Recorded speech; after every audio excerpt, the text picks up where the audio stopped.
For today's headlines, Datupiyang terror attack and intel breakdown.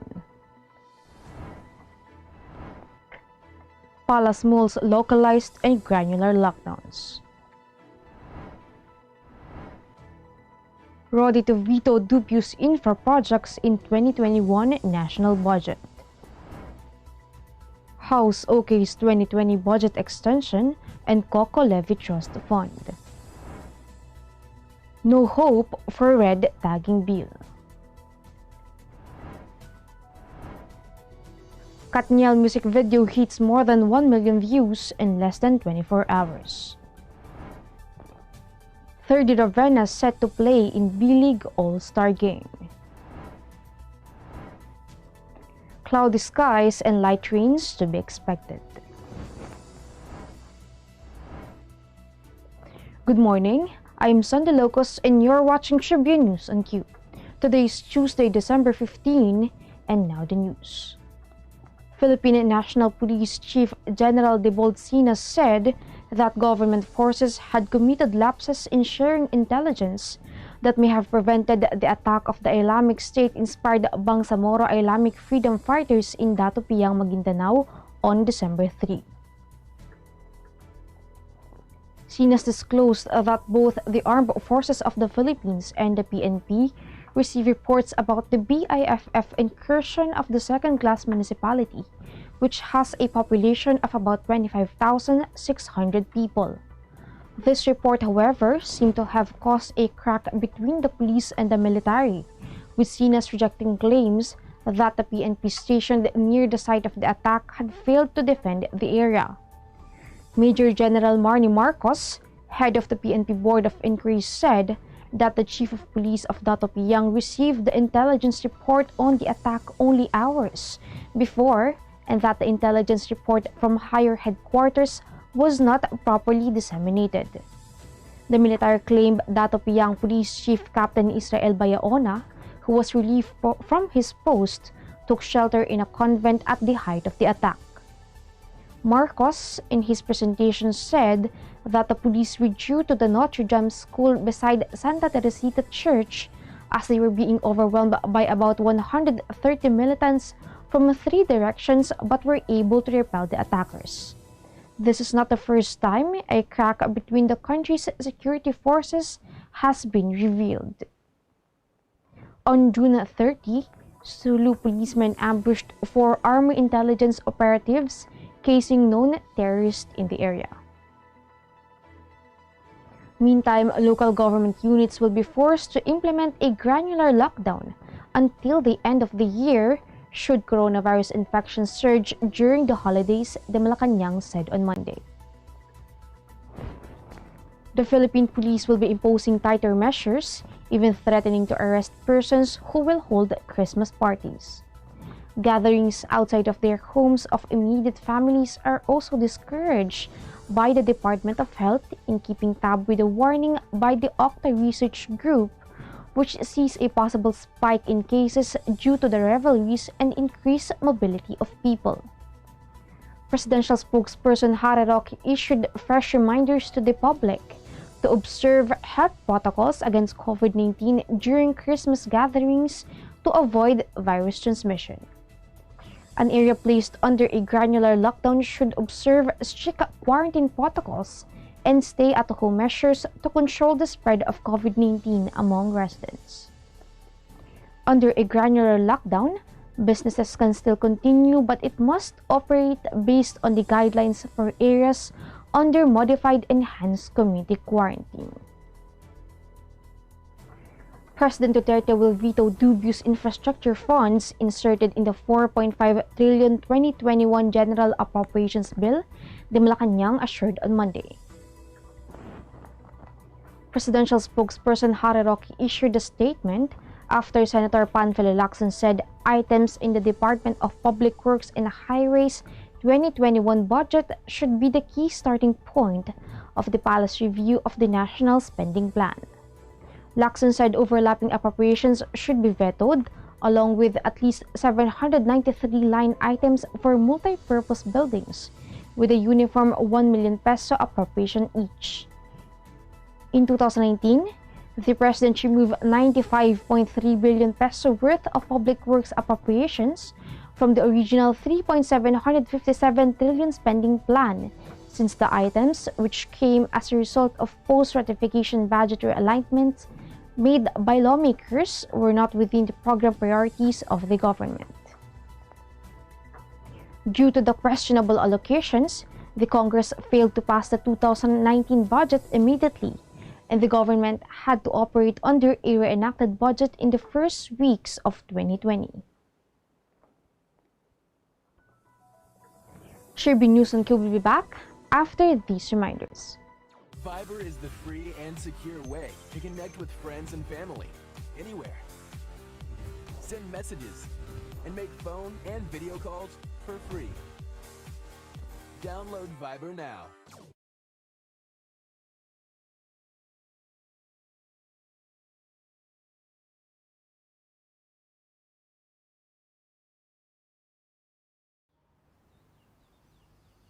Magsha-shopping na lang ako! Hashtag 143SM. Call to deliver. Hello, can you get the following? One pink chair, bed sheets na pink yung sofa, tapos slides, size 8, pajamas na blue. Oh, don't forget like... Hashtag 143SM. Call to deliver. Wait lang, okay ba yan? Anything at the SM store, ma'am. Call to deliver. Call. Kuya, pwede rin ba ako magpa-deliver sa ate ko sa Taguig, tapos sa friend ko sa Davao, tsaka sa... Cancel ko sa Lipa. Okay ba yan? Kahit saan po, pwede kami Call mag-deliver. to deliver.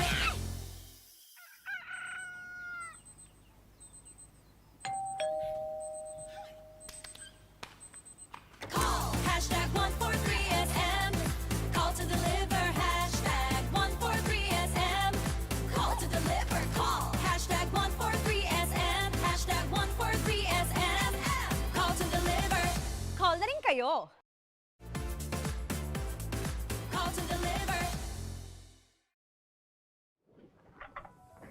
The House of Representatives on Monday passed two bills earlier, certified as urgent by Malacanang 3 days before Congress adjourns for Christmas break. The lower house approved extending the validity of 2020 General Appropriations Act and the Coco Levy Trust Fund. Voting 221-6 with no abstention, the House approved on third and final reading House Bill number 6656, seeking to extend the validity of the General Appropriations Act of 2020. This would allow all appropriations authorized under the 4.1 trillion 2020 GAA to be available for release and disbursement until the said date. The House also passed House Bill number 3816, which 221-6-0 votes, which seeks to allow coconut farmers to benefit from taxes obtained from them 50 years ago, now worth at least 76 billion peso in assets. Voting 179-6-0, the House also approved on third and final reading the bill seeking to extend the validity of funds under the Bayanihan II law until June 30, 2021. Any bill criminalizing red tagging is a tall order, according to Senator Panfilo Lacson. The lawmaker explained that the Senate Committee on National Defense has yet to release its report on the series of hearings on red tagging. Lacson said that he is seriously considering criminalizing red tagging, but securing support from his colleagues in the Senate is a tall order. Earlier, Senate President Vicente Soto III said President Duterte will just exercise his veto powers on any bill criminalizing red tagging.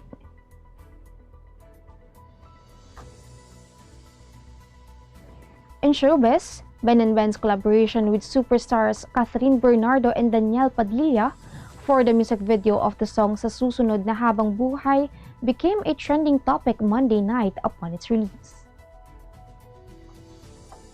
The music video featuring the country's hottest love theme ranked as the top trending topic in the Philippines on Twitter and was viewed more than 1 million times less than 24 hours since it premiered. The video premiered 7 p.m. on Monday. Katniel played as lovers slowly drifting apart with flashbacks of both their struggles and happy memories. The video ended with the two finding each other on the beach. Jora Lising directed the video and screenplay by Juan Miguel Severo. We will be back. Stay with us.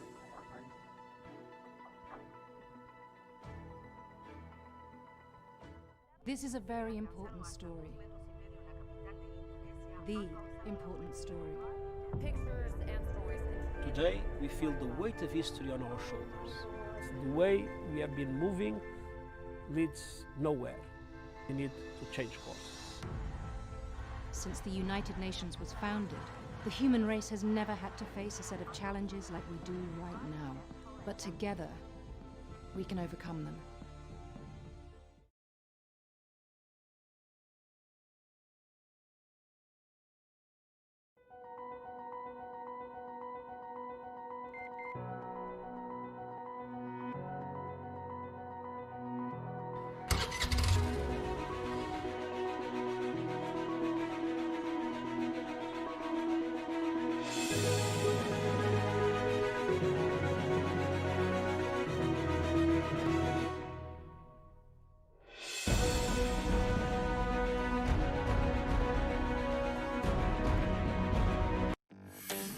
Araneta City, home to the country's first indoor shopping mall, the world's original Thrilla, and the first ever Bini Bini pageant. Now a place for your first win, your first catch, your first home, your first big break, your first date, and even your first love. Araneta City, the city of firsts. In sports, third-year Ravenna has been chosen to see action in the B-League All-Star Game on January 15 and 16 in Mito, Japan. The 6'2" Sun and Neo Phoenix rookie was selected as B-League commendation for the B-White team that would be handled by Kenji Sato of Kawasaki. Joining Ravenna in B-White are other players selected by fans like Yuki Togashi and Sebastian Saiz of Chiba, Ryusei Shinoyama and Nick Fazekas of Kawasaki, and Kusuke Kanemaru of Mikawa. Rounding up the team are Jordan Taylor of Hokkaido, Havin Edwards of Chiba, Keisuke Masuda and Naito Tsuji of Kawasaki, Avi Schaefer of Mikawa, and Narito Namizato of Ryukyu. They will clash with the B-Black squad bannered by former NBA player Yuta Tabuse of Utsunomiya and coached by Luka Pasivesic of Alvark. Joining Tabuse on the court are his teammates in Makoto Hiyajima, Ryan Rositer, and Jeff Gibbs, as well as Julian Mavunga of Toyoma. Meantime, cloudy skies with light rains are to be expected in Batanes and Babuyan Islands as well as in the Cordillera Administrative Region, the rest of Cagayan Valley, and Aurora. Ilocos region will experience partly cloudy to cloudy skies with isolated light rains. Metro Manila and the rest of the country will have partly cloudy to cloudy skies with isolated rain showers or thunderstorms.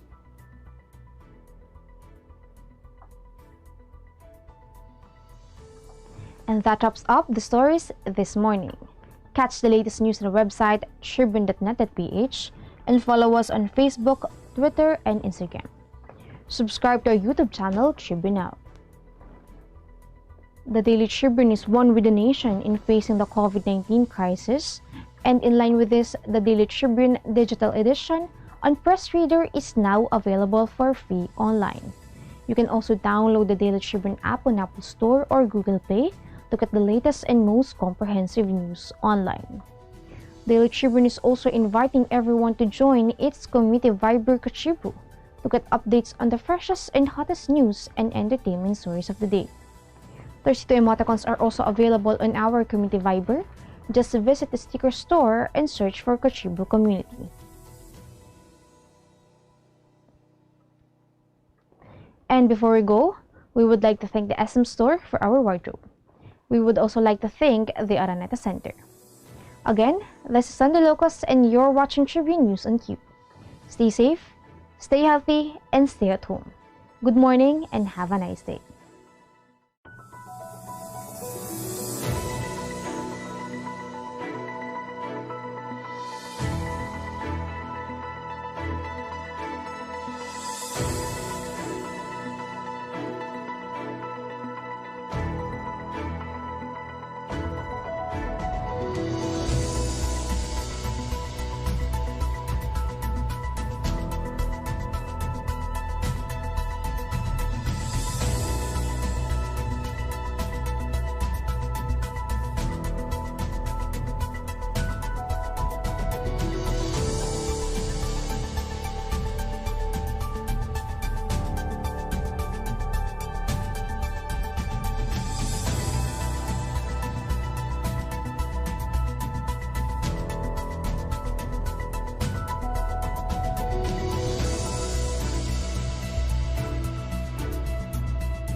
That's it, never thought self-service can be this slick. Modify plans in a snap, walang hirap, it's a wrap. Just tap the app, now you can check, view, subscribe, renew, help and support for you.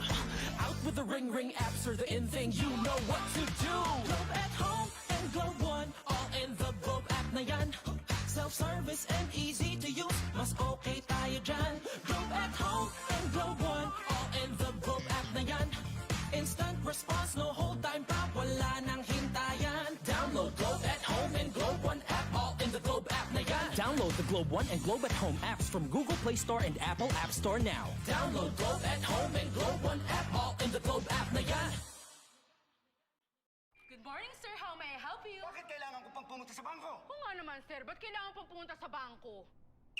Why not get a UB app so you can do all these without going to the bank? Bank the way you live. Union Bank.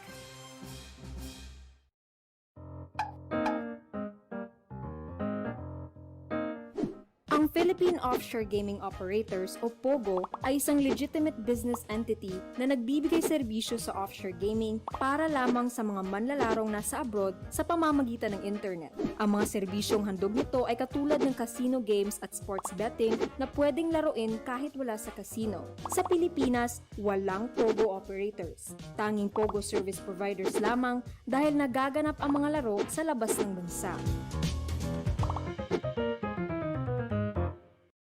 Bilang bagong mag-asawa, sabay kami natututo sa buhay. Sabay rin namin inaaral ng mga bayarin sa bahay. Kahit kami, nagtaka sa biglang laki ng electricity bill namin. Huwag pong mangambang maputulan. Sinisigurado ng Meralco na walang disconnection hanggang September. Estimated bills lang ang natanggap natin ng March, April, at para sa ilan, May. Dahil sa lockdown, isang tabi to para hindi na maguluhan. Ang May o June ay actual meter reading na. Kung May, nagka-actual reading, ibabawas dito ang huling reading bago mag-ECQ. Yan lang po ang ating babayaran hanggang 3 buwang konsumo. Kung estimated reading sa May at June nagka-actual reading, ibabawas din dito ang huling reading bago mag-ECQ. Yan lang po ang ating babayaran.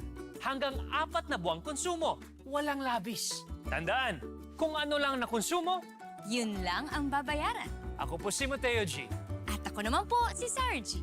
G? G!